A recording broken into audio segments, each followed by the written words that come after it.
Alhamdulillah Rabbil Alamin, wassalatan wassalaman ala al-mab'uthi rahmatan lil alamin, Nabiina Muhammad wa ala alihi wa ashabihi wa man tabi'ahum bi ihsanin ila yaumiddin. Pada kajian terakhir kita mengetahui beberapa syarat-syarat tauhid atau keimanan, kapan seseorang telah dinyatakan sebagai seorang muwahhid mukmin dan kapan tidak. Sebenarnya pembahasan yang beliau jadikan sebagai khatimah, penutup daripada karya beliau ini, itu akan dibahas lebih luas lagi dalam kitab Nawaqidul Iman. Juga beliau yang menulis Nawaqidul Iman, pembatal-pembatal keimanan. Nah, di situ ada beberapa hal dan sebenarnya itu juga harus dipelajari. Di sini hanya akan disebutkan sebagian dan itu pun agak singkat. Lantas kita akan mengakhiri kitab ini pun singkat sebagaimana beliau menyebutkannya. Insyaallah mudah-mudahan karena ini ada kitab khusus tentang ini, kita diberi kesempatan membahasnya. Nah, qala al-muallif rahimahullahu taala, walakin 'alaika bi fahmi ayatain min kitabillah. Awwaluhuma ma taqaddam min qawlihi la ta'tadiru qad kafartum ba'da imanikum. Namun wajib terhadap Anda atau atas Anda untuk memahami dua ayat di dalam Al-Quran. Yang pertama dari dua ayat tersebut telah lalu penyebutannya. Nah, yaitu ayat la ta'tadiru qad kafartum ba'da imanikum. Nah, janganlah kalian mencari-cari udzur, mencari-cari alasan. Sungguhnya kalian telah kafir setelah sebelumnya kalian beriman.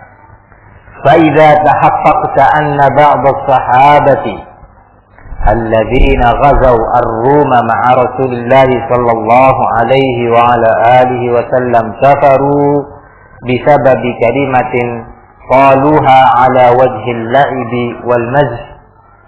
Kalau sudah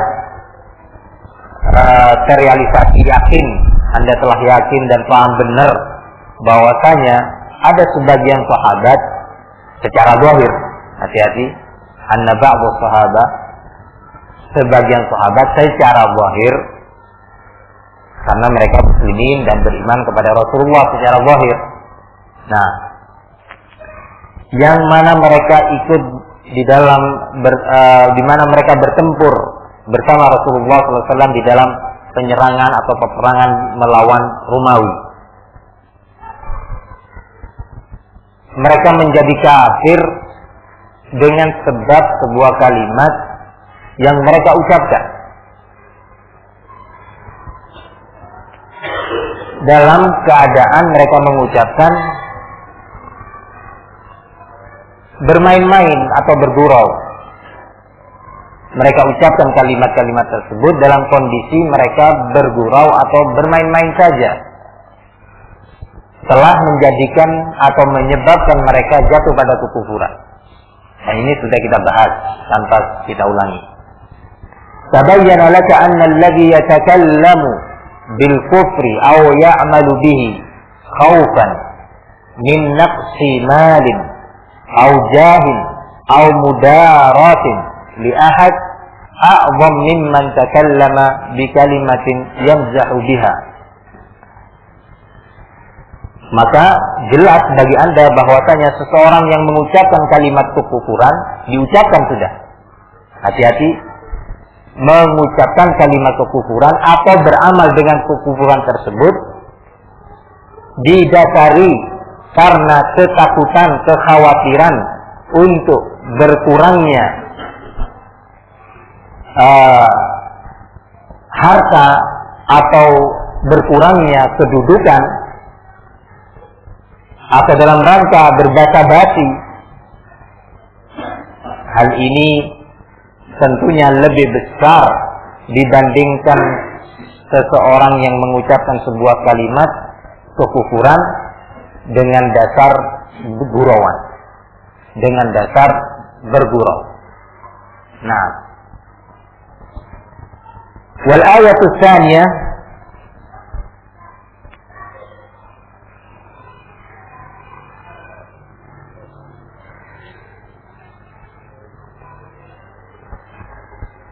ayat yang kedua yang beliau mauin adalah yang harus difahami. Qauluhu ta'ala, man kafara billahi min ba'di imanihi illa man ukriha wa qalbuhu mutmainnun bil iman. Dan mereka-mereka yang telah kufur, telah menjadi kafir setelah keimanan mereka, setelah keimanannya, kecuali siapa-siapa yang terpaksa atau dipaksa dalam keadaan kalbu dia, hati dia tetap yakin terhadap keimanannya. Ini makna ayat dalam surat An-Nahl ayat 106. Maksudnya adalah Allah Subhanahu wa taala tidak memberi uzur. Perhatikan, Allah Subhanahu wa taala tidaklah memberi uzur bagi seseorang yang mengucapkan kalimat kekufuran, kecuali bagi pihak-pihak yang dipaksa untuk mengucapkan kalimat kekufuran tersebut. Kecuali bagi pihak-pihak yang dipaksa, yaitu pada kalimat terakhir, illa man ukriha wa qalbuhu mutmainnun bil iman. Kecuali mereka-mereka yang dipaksa untuk mengucapkan kalimat kekufuran tersebut, misalkan dipaksa mengucapkan tidak ada Allah, atau kalimat-kalimat yang lain yang mengandung makna kekufuran. Quran itu dusta, Nabi itu seorang filosof membawa Al-Quran yang berasal dari kecerdasannya. Nah, ini kalimat-kalimat kekufuran. Yang mengucapkan kalimat-kalimat seperti ini tanpa ada alasan yang syar'i, maka dia tergolong kafir. Namun ada satu kondisi yang Allah berikan sebagai udzur baginya, yaitu yang Allah sebutkan di dalam surat An-Nahl ini adalah ketika seseorang dipaksa. Nah, maksudnya dipaksa jika memang benar-benar paksaan itu sesuatu yang membahayakan dia. Nah, misalkan kalau dia tidak mau mengucapkan ini, maka anaknya yang kecil akan dibunuh. Dan itu serius, nggak main-main. Dan yang semisal dengan ini, bukan sesuatu yang dia menganggapnya sebagai suatu hal yang terpaksa, padahal tidak terpaksa. Ayo ucapkan suatu kalimat kekufuran, kalau enggak saya kasih uang 1 juta. Ini bukan paksaan. Nah, bukan paksaan. Nah, atau saya pecat dari kepegawaian kalau kamu tidak mau mengucapkan bahwa Al-Quran itu dusta. Akhirnya dia mengucapkan Al-Quran itu dusta. Loh, berarti kok Anda mengucapkan ini? Ya, saya terpaksa. Terpaksa gimana? Ya, kalau saya nggak mengucapkan ini, saya dipecat dari pekerjaan. Nah, ini bukan paksaan namanya. Wajib bagi dia untuk mengucapkan, oh ya sudah, silakan pecat saja saya. Nah, tafadhal. Nah, tapi kalau serius ancaman itu, nah, dalam keadaan sampai membahayakan nyawa dia atau keluarganya, maka di saat itu Allah menganggapnya itu sebagai uzur. Tapi dengan syarat bahwa apa yang ada di dalam hati dia dalam bentuk keyakinan itu masih tetap ada keyakinan tentang kebenaran keimanannya. Nah, ini syarat. Illa man ukriha wa qalbuhu mutmainnun bil iman. Nah, falam ya'zarillahu min haula'i illa man ukriha ma'a kauni qalbihi mutmainnan bil iman. Allah tidaklah memberi uzur kepada mereka. Siapa mereka itu? Yang kufur setelah keimanannya, yang menjadi kafir setelah keimanannya, kecuali bagi mereka-mereka yang dipaksa dengan keadaan hati dia tetap mutmain dengan keimanannya, yakin. Wa amma ghairu hadza faqad kafara ba'da imanihi sawa'un fa'alahu khawfan aw mudaratan aw mash'atan biwatanihi aw ahlihi aw ashiratihi aw malihi aw fi'lihi aw fa'alahu ala wajhil mazhi aw li ghairi dhalika min al-aghrab illa al-mukrah. Kata beliau, sementara selain dari al-mukrah itu tadi, barang siapa yang mengucapkan kalimat kekufuran, maka dia telah menjadi kafir setelah imannya. Baik dia mengamalkan atau mengucapkan kalimat itu karena kekhawatiran dunianya habis, rezekinya terbatasi, atau berbasa-basi. Nah, berbasa-basi untuk mendapatkan sesuatu dari perkara dunia, atau karena barakallahu fikum ketidaksiapan dia untuk berpisah dengan negerinya atau keluarganya atau sanak saudaranya atau juga hartanya, dan atau juga yang beramal dengan kekufuran tersebut, mengucapkan kalimat-kalimat kekufuran tersebut dalam rangka bergurau saja. Ini semua tidaklah Allah hitung sebagai uzur kecuali seseorang yang melakukan atau mengucapkan kekufuran tersebut karena dipaksa, al-mukrah. Wal ayatu tadullu ala hadza min jihatainil ula min qawlihi illa man ukriha falam yastasnillahu illa al-mukrah wa ma'lumun anna al-insana la yukrahu illa 'ala al-amal aw al-kalam wa amma aqidatul qalbi fala yukrahu ahadun 'alaiha. Dalam ayat surat An-Nahl tersebut ada dua hal, ada dua poin penting yang menunjukkan tentang kekufuran seseorang yang mengucapkan atau beramal dengan kekufuran.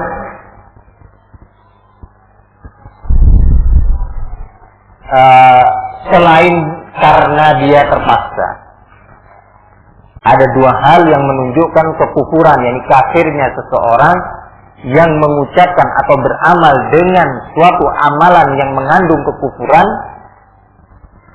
tidaklah dianggap sebagai uzur kecuali kalau mukrah. Kalau karena perkara dunia, karena barakallahu fikum main-main dan yang semisalnya, maka hal itu tidak tergolong uzur baginya. Dari ayat tersebut di atas ada dua hal yang menunjukkan atas hal ini. Pertama adalah kalimat illa man ukriha. Illa man ukriha. Makna kalimat ini secara literal adalah kecuali pihak-pihak yang dipaksa. Kata Syekh, Allah Subhanahu wa ta'ala tidak mengecualikan kecuali orang yang dipaksa. Wa maklum, sangat maklum sekali bahwasanya seorang manusia tidak mungkin dipaksa kecuali dalam perkara amal ataupun ucapan. Tidak mungkin seseorang itu dipaksa kecuali dalam perkara yang zahir saja, yaitu dipaksa untuk berucap atau dipaksa untuk beramal. Wa amma aqidatul qalbi fala yukrahu ahadun 'alaiha. Sementara akidah, apa yang tersimpan di dalam hati, tidak mungkin seseorang untuk dipaksa. Paham ya teman? Sehingga al-mukrah itu, seorang yang dipaksa hanya terjadi dalam dua perkara. Yang kedua perkara ini adalah perkara zahir. Kalau perkara batin, tidak mungkin seseorang itu dipaksa. Ini kesimpulan dari Syekh rahimahullah. Dipaksa seorang untuk berucap suatu ucapan yang tidak diridhai oleh Allah atau mengandung kekufuran, atau dipaksa seseorang untuk beramal, berbuat suatu amalan kekufuran. Dua hal ini. Kalau akidah, nggak mungkin seseorang dipaksa. Orang sudah beriman bahwa Allah itu adalah Al-Khaliq, pencipta, bahwa Allah itu adalah yang berhak untuk diibadahi. Dia sudah beriman, yakin tentang kebenaran itu. Nggak mungkin dia dipaksa. Jangan yakin. Hatinya untuk disuruh berubah nggak mungkin. Yang mungkin berubah adalah ucapannya. Kalau dia dipaksa, ayo ucapkan. Kalau nggak saya bunuh. Mungkin dia berucap, iya Allah itu bukan pencipta alam semesta, tidak berhak untuk diibadahi. Secara lisan mungkin dia berucap, tapi hati dia tidak bisa dipaksa. Nah, nggak mungkin hati dipaksa, nggak mungkin. Sudahlah. Ulama sudah sepakat bahwa, jangan berfilsafat. Ulama sudah sepakat bahwa hati seseorang itu tidak bisa dipaksa. Nah, dia mungkin berubah, berarti bukan terpaksa kalau hati. Nah, ada suatu hal yang mendorong dia untuk merubah keyakinannya. Nah, fahimtum ya ikhwan? Barakallahu fikum.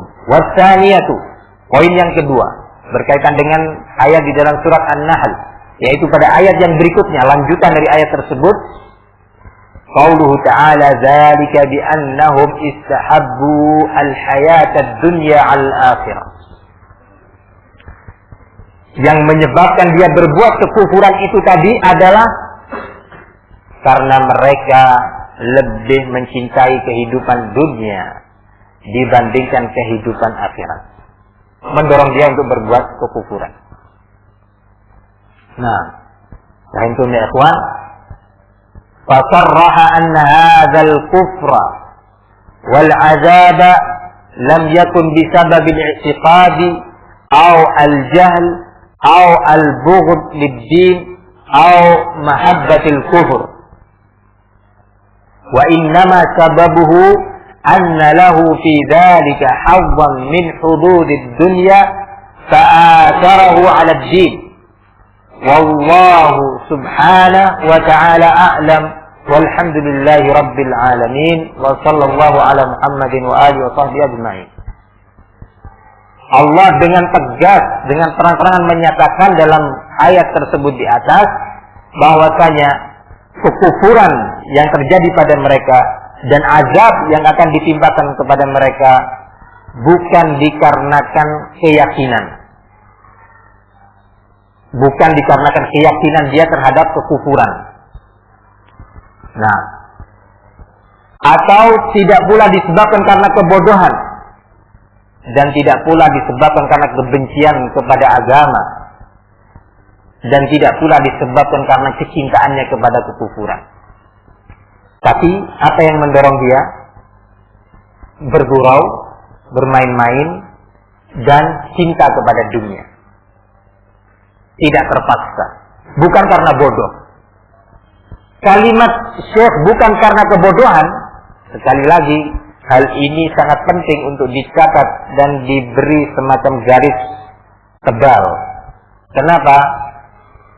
Syekh Muhammad bin Abdul Wahab dituduh oleh sebagian pihak bahwa beliau tidak menganggap kebodohan itu sebagai uzur. Ya. Tidak dianggap sebagai uzur di dalam takfir seseorang, di dalam jatuhnya seseorang pada kekufuran.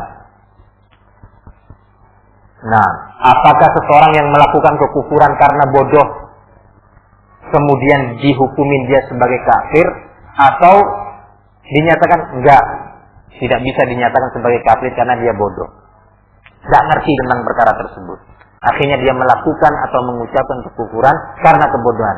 Nah, dalam kalimat ini sebagai salah satu bukti bahwa Syekh Muhammad bin Abdul Wahab memandang bahwa kebodohan itu sebagai salah satu pencegah dihukuminya seseorang dengan hukuman kafir apabila dia melakukan atau mengucapkan suatu kalimat kekufuran karena dia tidak mengerti.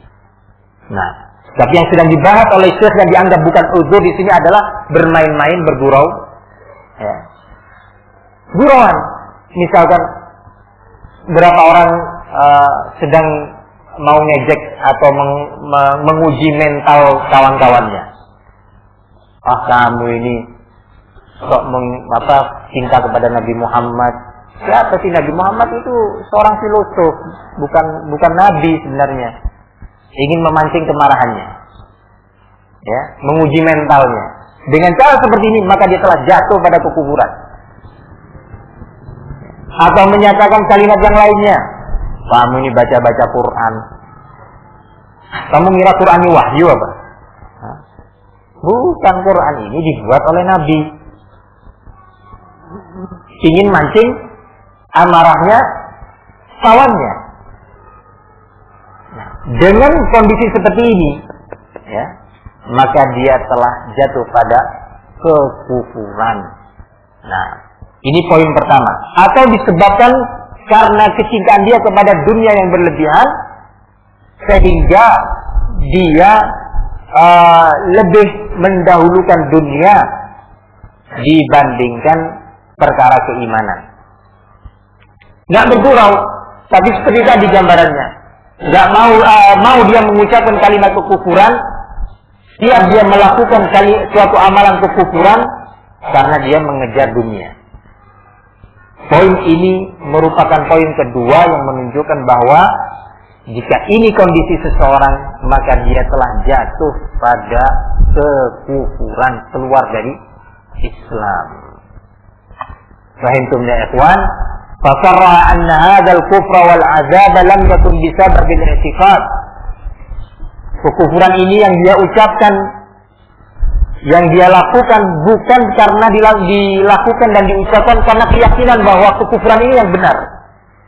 Bukan karena keyakinan bahwa Al-Quran itu adalah dusta, tetapi main-main. Nah, kondisi ini merupakan penyebab jatuhnya seseorang pada kekafiran. Nah, qala awil jahal, bukan karena bodoh juga dia mengucapkan itu. Bukan karena bodoh dia mengucapkan bahwa Nabi Muhammad atau ada seorang nabi lagi setelah Nabi Muhammad. Bukan karena bodoh. Atau mengucapkan bahwa Quran itu adalah buatan manusia. Atau dinyatakan Al-Quran ini telah tidak sempurna. Bukan karena bodoh. Kalau karena bodoh mungkin masih bisa dijadikan sebagai udzur. Ini maksud Syekh. Nah, al-bughd. Bukan pula disebabkan karena kebencian kepada agama. Dia mengucapkan kalimat-kalimat itu bukan didasari karena benci kepada Islam. Bukan. Nah, kalau benci kepada Islam sudah jelas bahwa itu adalah kekufuran. Nah, itu ya kawan, baik dia berucap ataupun tidak berucap, kalau dia benci kepada Islam, diam aja orang ini nggak pernah ngomong. Nah, tapi dalam hatinya dia benci kepada Islam, maka itu telah kafir dengan sebab keyakinan atau kebencian dia terhadap Islam. Nah, atau tidak pula disebabkan karena kecintaan dia, kesukaan dia kepada kekufuran. Wa innama sababuhu, hanyalah sababnya adalah annalahu fi dzalika hadzan min hududid dunya. Karena di balik ucapan kekufuran yang dia ucapkan itu tadi, dia mendapatkan atau menghasilkan porsi dari sekian porsi keduniaan. Nah, mendapatkan hadzan, bagian dari sekian bagian-bagian keduniaan, fa'atharahu 'ala din. Kemudian dia berusaha untuk mengejar dunia tersebut, walaupun dia konsekuensinya adalah melakukan kekufuran dalam perkara agama ini. Bisa dipahami ya kawan? Ini pembahasan global yang disebutkan oleh Syekh dalam perkara ini. Maunya adalah bahwa tidak semua orang yang berucap kalimat la ilaha illallah kemudian bisa selamat selama-lamanya dari kekufuran. Tetapi di situ ada beberapa sebab-sebab jatuhnya seseorang pada kekufuran. Nah, ada sekian perkara-perkara yang bisa menggugurkan keislamannya. Ini pembahasan terakhir dari kitab ini yang beliau bahas secara singkat. Nah, mudah-mudahan Allah beri kita barakallahu fikum kesempatan membahas nawaqidul iman secara lebih rinci.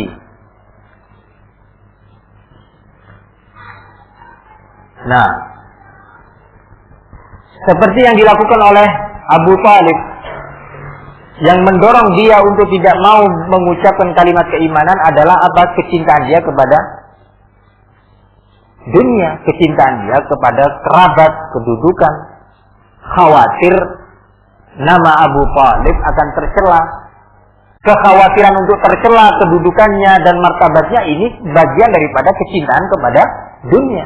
Karena dunia itu kalau disebut bukan hanya sebatas harta dalam bentuk uang, dalam bentuk rumah dan yang semisalnya, tetapi termasuk kedudukan, martabat, harga diri.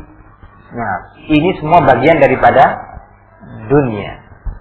Fahimtum ya ikhwan? Barakallahu fikum. Kemudian ada satu hal, ana diberi oleh ikhwan, salah satu ikhwan kitab ini, kita terjemahan dari Kasyfus Syubuhat, di mana ketika membahas tentang hadis Jibril yang pernah kita bahas ketika Jibril datang kepada Nabi Allah Ibrahim ketika Nabi Allah Ibrahim akan dibakar, masih ingat ya? Atau sudah? Hah?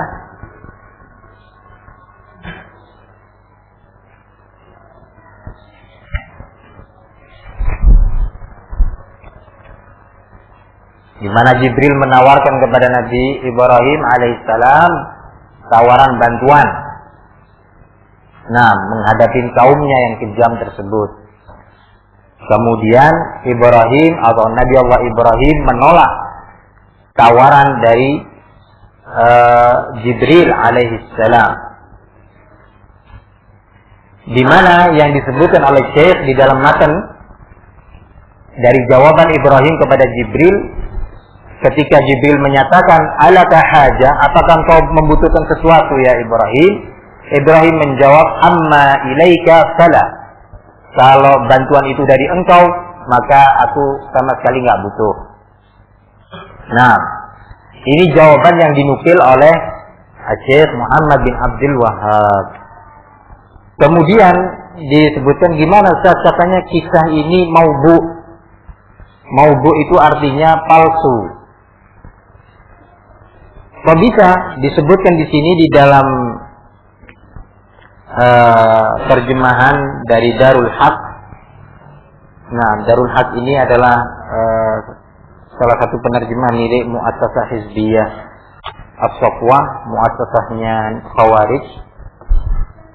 Nah, di Jakarta sana. Nah, diterjemahkan di sini yang mungkin seorang pembaca akan memahami bahwa hadis ini memang maudhu, palsu secara menyeluruh, menukil pembicaraan Syekhul Islam Ibnu Taimiyah, bahwa memang betul Syekhul Islam menyebutkan bahwa memberi hukuman atau nilai dengan maudhu, palsu.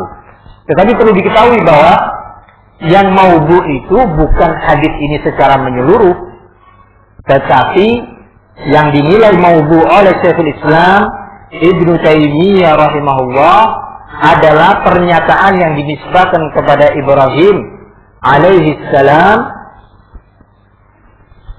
ketika ditawari oleh Jibril alaihi salam, di mana Ibrahim menyatakan, faqala Ibrahim hasbi min su'ali ilmuhu bihali. Dalam beberapa riwayat disebutkan, ya, dalam beberapa riwayat kisah ini tidak hanya Ibrahim menyatakan kalau bantuan itu darimu wahai Jibril, aku nggak butuh, tapi ada tambahannya. di mana Jibril menyatakan kepada Ibrahim setelah itu, "Fasal rabbak," ya sudah kalau begitu engkau berdoa aja, minta aja kepada Allah Subhanahu wa taala, berdoalah kepada Allah. Jibril meminta kepada Ibrahim atau menyuruh Nabi Allah Ibrahim untuk berdoa. Kalau ditawarin Jibril enggak mau, doa aja, minta kepada Allah Rabbul Alamin. Nah, kemudian dalam riwayat ini Ibrahim menjawab, "Hasbi min su'ali ilmuhu bihali." Cukup bagiku untuk tidak berdoa kepada Allah Subhanahu wa taala dengan adanya ilmu Allah tentang kondisiku. Allah sudah tahu aku dalam keadaan seperti ini, jadi aku nggak perlu minta gitu, nggak perlu berdoa, nggak perlu beristighatsah kepada Allah. Allah sudah tahu tentang kondisiku. Ini maunya dari makna jawaban Ibrahim dalam riwayat ini. Jibril menyuruh, ya Ibrahim doa, minta kepada Allah. Dalam kondisi yang genting seperti ini, Ibrahim hanya menjawab, enggak usah, sudah. Allah punya ilmu yang mengetahui segala sesuatu. Allah mengetahui kondisi saya sekarang. Nah, ini jawaban di dalam riwayat ini. Lah, riwayat inilah yang kemudian dinyatakan oleh Syekhul Islam. Qala Ibnu Taimiyah fil Fatawa, wa awwalu hadzal hadits ma'rufun. Bagian pertama dari hadis ini adalah hadis yang sangat ma'ruf dan sudah diketahui banyak pihak tentang kebenarannya. Wa huwa qauluhu amma ilaika fala, yaitu jawaban daripada Ibrahim kepada Jibril, kalau bantuan itu harus minta kepadamu, ya enggak, kata Ibrahim. Sampai di sini hadis ini sah, tidak ada masalah. Tapi wa amma qauluhu, kata Syekhul Islam, sedangkan yang berikutnya, hasbi min su'ali ilmuhu bihali, kalimat inilah yang kata Syekhul Islam fakalamun batil. Kemudian setelah itu beliau menyatakan ini adalah maudhu'. Paham itu? Nah, secara riwayat itu maudhu', secara makna bertentangan. Nabi Allah Ibrahim adalah seorang muwahhid yang mengerti Allah, yang selalu berdoa meminta kepada Allah. Nah, Allahumma jnubni wa baniya an na'budal asnam. Dan doa-doa Ibrahim yang lainnya yang Allah abadikan di dalam Al-Quran. Nggak mungkin Ibrahim kemudian nggak mau berdoa, beristighatsah ataupun beristi'anah kepada Allah Subhanahu wa taala. Beliau menolak tawaran bantuan Jibril. Tentunya Ibrahim hanya akan meminta kepada Allah Subhanahu wa taala. Ini secara makna. Nah, secara riwayat juga hadis tersebut maudhu'. Namun di dalam terjemahan ini wallahu a'lam kok terkesan bahwa semua hadis tersebut maudhu'. Mungkin sang penerjemah ini nggak paham tentang ilmu hadis dan bagaimana pembicaraan para ulama. Nah, ini muskilah. Penerjemah cuma sebatas belajar bahasa Arab. Nah, ini bahaya ya ikhwan. Ya. Di antara contoh dari sekian contoh yang banyak, dari sekian penerjemah yang intinya maunya dibayar, karena penerjemahnya adalah seorang penerjemah resmi dari ini Darul Haq milik As-Safwa ini. Yang penting terima dulu, selesai. Nah, di antara dai-dai As-Safwa dan Al-Irsyad siap menerjemahkan sesuatu mungkin walaupun menyelisihi keyakinan dia. Di antaranya diterjemahkan tulisan Ahmad As-Surkati, Mu'assisul Irsyad, ya, yang membenarkan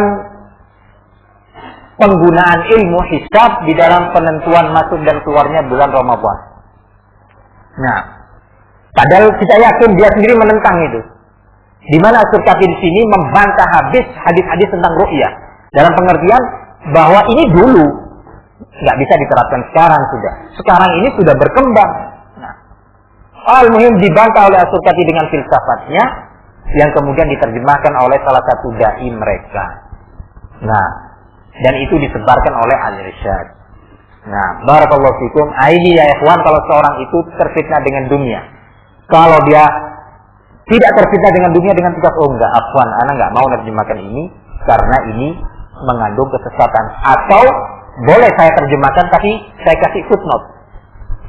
Saya kasih footnote bantahan hadis tentang syubhat tersebut. Mau? Ya, akhi. Nah, tawarkan kepada PT atau CW, silahkan. Mau? Kalau nggak mau, jangan ya, akhi. Jangan hanya fulus. Nah, ini contoh kecil. Sekali lagi, anak ulangi, contoh kecil dari sekian ketidakseriusan para dai-dai as-safwah. Ya, barakallahu fikum. Sehingga barakallahu fikum, hati-hati di dalam membaca beberapa buku terjemahan. Atas dasar itu, kalau ada nasihat dari para ustaz, jangan membaca buku-buku terjemahannya hizbiyin, walaupun buku aslinya itu bukunya ahli sunnah. Paham ya, kawan? Kalau ada nasihat seperti itu, jangan kemudian ditanggapi, oh jangan seperti itu, kan buku aslinya bagus.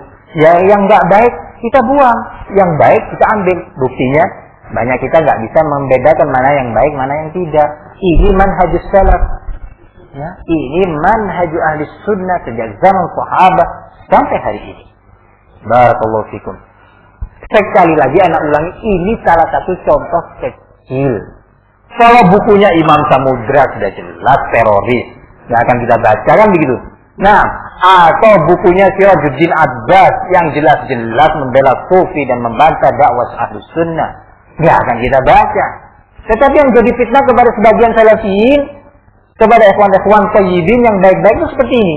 Nah, dinasihatin oleh para ulama, oleh para ustaz, jangan masih saja mengoleksi buku-buku tersebut. Oleh karena itu, hati-hati, ikhwani fiddin azzanillah wa iyyakum. Apa Ustaz, mikrofon tolong dipindah ke atas karena umat nggak bisa mendengar. Maksudnya dipindah ke atas gimana? Dekatkan lagi. Gini. Oh, tadi waktu Ustaz Rafi. Jadi bisa mansuh ini. Nah, barakallahu fikum. Nah, itu bahaya kalau nggak tahu nasikh wal mansukh ya gini. Akhirnya juga anak terapkan. Nah, ke atas lagi lah ke sini akhirnya. Barakallahu fikum. Nah, ada, dan dengan ini kita telah mengakhiri kitab Kasyfus Syubhat. Mudah-mudahan Allah Subhanahu wa taala melindungi kita dari berbagai macam kebid'ahan dan kesesatan dan sisian syubhat. Mudah-mudahan apa yang kita kaji dari kitab Kasyfus Syubhat ini menjadikan salah satu dari sekian ilmu yang wajib untuk kita kuasai dalam rangka dengan taufik Allah tentunya menyelamatkan diri kita dari berbagai macam dalalah dan bid'ah pada era yang kita hidup ini. Tentunya ikhwani fiddin, tolong dimurajaah, diulangi. Nah, adakan majlis-majlis antara ikhwan di masing-masing daerah untuk memurajaah. Nah, yang mana kemungkinan insyaallah pada pertemuan yang akan datang kita akan membahas kitab-kitab yang lainnya biiznillah taala. Sampai hari ini saya masih belum menentukan kira-kira kitab apa yang akan saya bahas lebih pas untuk seluruh ikhwan. Nah, wallahu taala alam bisawab. Ini apa yang bisa saya sampaikan. Wassallallahu ala nabiyyina Muhammad wa ala alihi washabbihi wasallam walhamdulillahi rabbil alamin.